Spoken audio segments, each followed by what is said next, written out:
So the next night after my third experience, I can't help it anymore at this point. I can't just be quiet. I'm losing my mind. If not actually losing my mind, I'm at least losing my mind because I haven't told anyone and I haven't gotten a response from anyone, so I don't really know what to do except just go ahead and say it.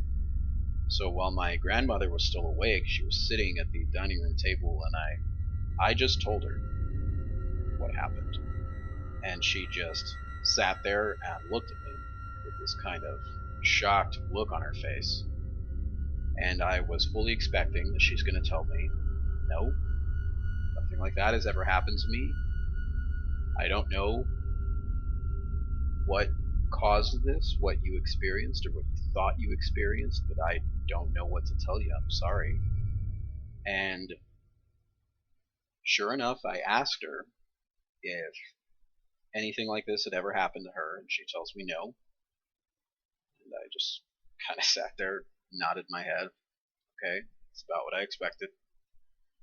And my grandmother was a kind of typical Hispanic grandmother. She was very religious, and we had all these crucifixes, religious statues, and things like that around the house. And she, I believe, she just kind of starts praying when I walked away, things like that. And that's kind of what I expected. And I didn't really know what else to do, so I walk away almost a little depressed, thinking, well, that's it. That kind of confirms the worst case scenario for me, which is I'm basically going crazy. So not very long later, after I walk away from my grandmother, I happen to be coming back in to the dining room, and she is on the phone with my dad. And she says, hey, come here and tell your dad what you told me. And I think, oh great, she's already blabbing, telling everyone. And she told my dad. Now I got to tell him, my like-minded father, who's very logical, very this common sense guy, and I have a pretty good feeling of how this is going to go. So I tell him everything that's happened to me, and there's just silence on the phone. I'm not hearing anything, and that's not good.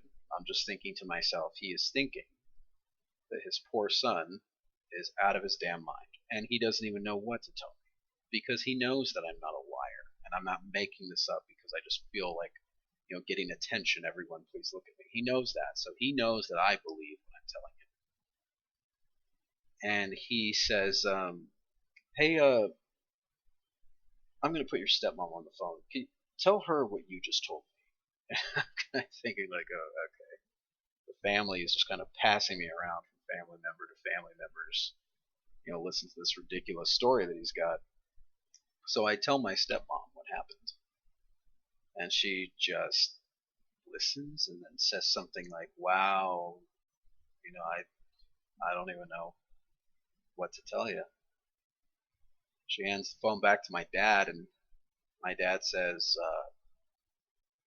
welcome to the club, son. That shit happened to me for years growing up there. And I remember being relieved and kind of pissed off. I remember thinking, oh, thank God, I'm not going crazy. And then the next kind of thought that flashes through my mind is, are you kidding me? Ghosts are real? Really? The paranormal ghosts, that they are real. And not only are they real, they're actually capable of physically interacting with our world. And that includes apparently pinning you down and shoving you around if they so choose. And the next thing I'm thinking is, why didn't anyone tell me this? And I said, why in the hell did no one ever mention this before? Are you freaking kidding me? And he says, I don't know. No one wanted to scare anyone, son. No, we didn't want to freak anyone out. And then he tells me something interesting, and that's that he says, well, we don't really know why, but it doesn't really bother everyone. So what the hell does that mean? And he said, I don't know. It doesn't really bother everyone. Some people it just completely ignores, and other people it almost like chooses to harass. And I said, seriously? And he said, yes. And then he starts describing to me what happened to him growing up in the house. And it was basically the exact same thing that happened to me. He would just wake up feeling this invisible weight on him, and it would freak him out. He didn't know what to think. He didn't want to look like a coward, and he didn't want to look crazy, so he really didn't say anything. And he just kind of dealt with it. And then eventually, when he was older, people were a bit more open about it, but it didn't happen to everyone. So I have this life-changing conversation with my dad and realize that I'm not losing my mind. And then after I get off the phone with him with my mind just thoroughly blown and just going everywhere, just like a minute later, he calls back and my grandma calls me over and says, hey, your dad wants to talk to you again. And I talk to him and he says, nothing bad ever happened.